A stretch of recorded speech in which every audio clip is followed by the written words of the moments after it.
Hi, good evening, everyone. This is Sharab here. I'm the modern cubist and wish you all a happy Friday. Today is the beginning of a weekend here in US. And those of you who don't know me, let me introduce myself. My name is Sharab. I live in New Jersey for almost 20 years now, and I am an artist, a painter, as well as a technologist. I've been in the technology area for last 2 decades, and I had a global data practice for one of the large insurance companies in US. As well as I am a cubist painter. So for you to know what is cubism, Cubism was a art movement that was started by Pablo Picasso and Georges Braque about 100 years back in Paris. And basically, Cubism is about superimposition of forms from different perspectives. You look at a particular subject from different angles and you superimpose those images into a art form, a painting, and that was basically the birth of Cubism. As a modern Cubist painter, I am, uh, you know, keeping that tradition of painting alive, and I am using a more contemporary style of Cubism in my art. So, with that said, let me show you uh, today's painting. So, here is my painting, which is actually a kind of a reproduction of Picasso's painting. This is called Still Life with Decanter and uh, a mugs over here. So Decanter is basically where you would keep your drink, whether it's a whiskey or some kind of an alcoholic beverage, and then you have these glasses here. But I've added a few of my own um, creations here. You see there is a kind of an opening behind, which is like a window or a glass, and then you have somebody looking at this particular still life. So it is an interesting composition where you have multiple perspectives. You're looking at the still life from different angles. There's an onlooker, as well as there is a background which is transparent. This is an acrylic on canvas. The width of this painting is 11 inches. The height is 14 inches. And the color tones, as you see, are red, orange, yellow, and there are obviously black outlines. The background is a kind of a glassy surface, so it is a blue teal kind of a color. This is the original painting. You would find my paintings on my website, which is www.themoderncubistgallery.com. The website again is www.themoderncubistgallery.com. I'll leave a link in the description. So if you like this painting, feel free to comment. Go to my website. If you would like to order it, there's only one. I don't sell prints necessarily. So this is the original painting and it's signed by me. You could place an order and it would ship to you in a couple of days. So with that said, usually my videos are not very highly planned, so I like to keep subjects impromptu. And I just came back from a furniture store, put an order for a dining set. We were looking for one, so that's done, and I feel excited and look forward to the new dining set in our home. Leave a comment if you like to purchase furnitures for your home and what sorts do you like. Are you somebody who likes contemporary furnitures or somebody who are more into the classical Victorian style. So anyways, I wanted to, with that topic of furnitures, I wanted to bring about mm, a similar topic, and I would call it grounding, right? uh, in terms of how do you, like the legs of a table, right? You have the legs of a table that's giving support to the furniture so that it doesn't wobble. You have the chairs around which have the legs, and you sit on it, and if one of the chair legs are broken or damaged, then there'll be a wobble or it's unstable. So let's talk about stability for a moment. Let's talk about grounding. We talked about still life in the painting, so stillness and grounding. Maybe that's something, a topic we could discuss today.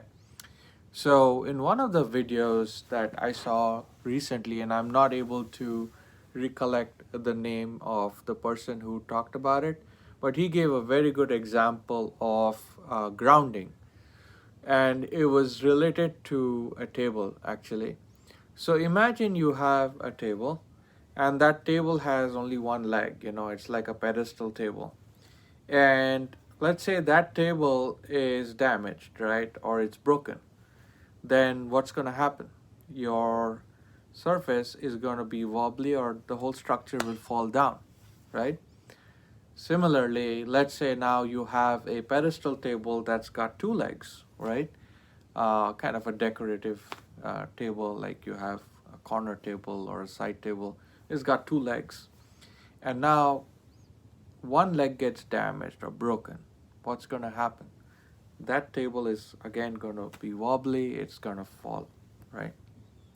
Similarly, you can go on with a table with three legs, which is like a kind of a tripod table.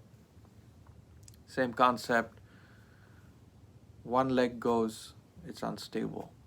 A typical table of four legs, if one of the corner legs is damaged and the table is standing on three legs on the three corners, one side is going to be very unstable, and it's going to tilt and it's going to fall.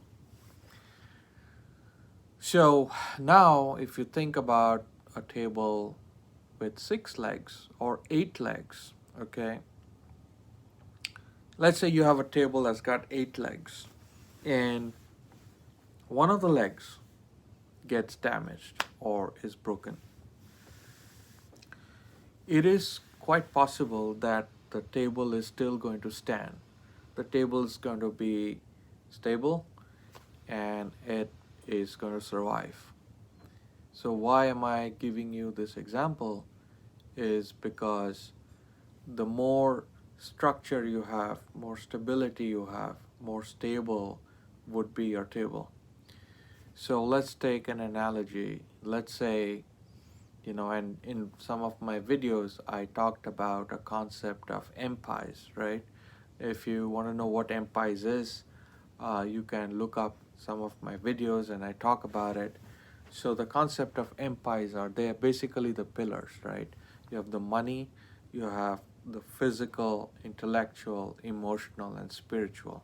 These are the pillars that you would rely on. So let's say if you don't have money, your life's going to be unstable. If your body is weak or you're ailing or you have sickness, you're going to be unstable. If you are mentally disturbed, emotionally disturbed, you're going to feel unstable.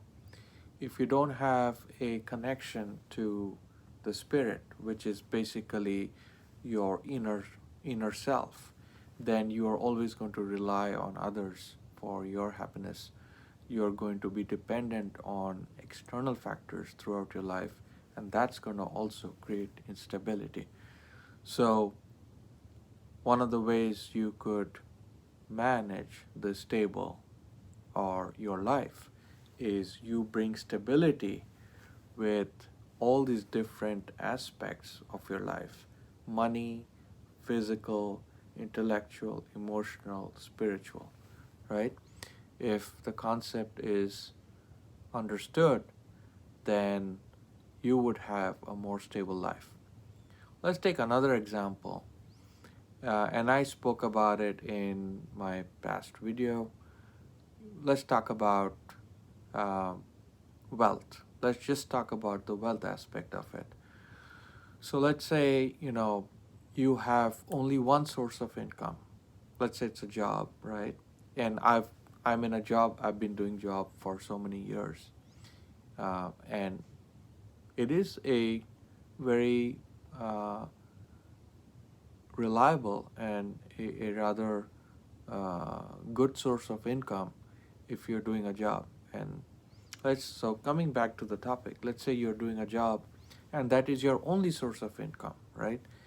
And then for whatever reasons, you lose your job.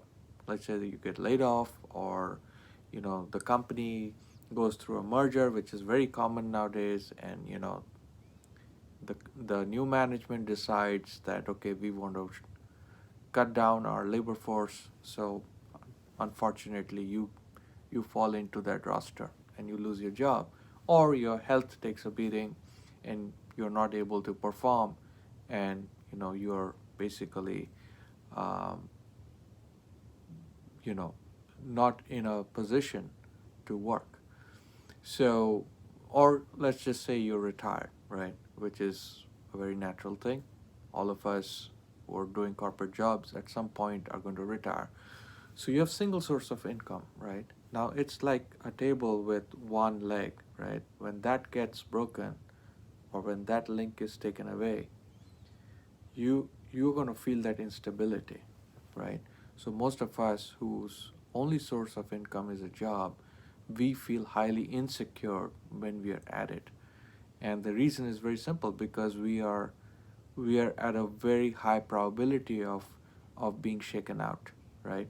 And so we feel the grasping need to cling on to the job. There is a fear factor, and we spend long hours and working weekends and all of that, which is fine. I mean, that's all needed for us to grow, for us to climb the ladder, make more money,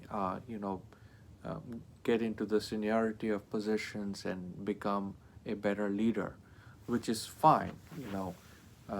And I myself, I'm doing a job, and I work hard. I make sure that I'm able to fend for my team, for the company, and do the best I can. But truth be said, if that's my only source of income, I'll still feel instability and insecurity. So now let's add on a few other legs. Let's say you save money and you put the money to use through investments. Let's say you put it in stocks, and you are pretty good with, you know, doing investments in blue chip stocks, which usually appreciate in price over a couple of years, and you bought a bunch of blue chip stocks. Now you do have another leg which is giving you that support. Maybe you make money through dividends, right? Or capital gains. So now you are feeling more stable, even if, let's say, you temporarily lose a job for a couple of months, you make dividends, or you have money in a high interest saving. So the idea is you're not high and dry. You do have some level of stability, which may not be rock solid, because if you are out of job for a year or more, then obviously you're still going to feel a pinch, because maybe your investments will not play out that much. But let's just say it's better having two than one, right? Similarly, let's say over the years you saved money and you put your money down in a rental income, right? And you have a condominium or a townhome that you giving out on rent, and that rental income is coming to you every month. Now you feel more empowered. You're at a much higher stability, right? So now you got three legs. You got your job, you got stocks, you got rental income. And let's say you don't spend too much time watching TV or playing games, video games, or just wasting away time. You say, you know what, after hours I'm going to put half an hour to an hour every day in doing a side hustle, right? And I know the younger generation, they actually make a full living out of it. But, I'm talking about somebody who's investing in things like YouTube, or social media, or writing a blog, ebooks, or converting your passion into a monetary outcome. So, with that said, your initial income may not be so great, but then as you scale up over time, over let's say a couple of years, you do make that into a pretty solid source of income. So that gives you, again, you adding one more leg to the table, and your stability is growing. So now, let's say you lose money in stocks, but you made money in your side hustle. You lost job for 3 months. That's okay. You got rental income. You made some dividends through your stocks. You are you're very stable, right? You're much more stable than having just one source of income, right? And we could go on. There are so many ways you could make uh, income in today's day and age. So the idea here is you make your stability through your multiple sources of income. And many of you would have heard this term MSI, multiple sources of income. And basically that's what it is. You're adding legs to your table so that if one of them go away, you still have a rock solid stability, right? So that's that, folks. The idea today was, how do we find our grounding and stability? Go for multiple sources of income, make use of your time, make use of leverage, right? Like how can you, because time is 24 hours, right? You cannot buy more time, you can get more money. So how do you make use of leverage, which is to use that time to make as much, right? So I am glad to reply to your comments. Again, this is the painting, the still life painting. You'll find it on my gallery, www.themoderncubistgallery.com. If you like this video, feel free to subscribe, like, and follow. Please leave your comment and I would get back to you. Look forward to speaking to you again. This is Shorab, the Modern Cubist. Take care and good night.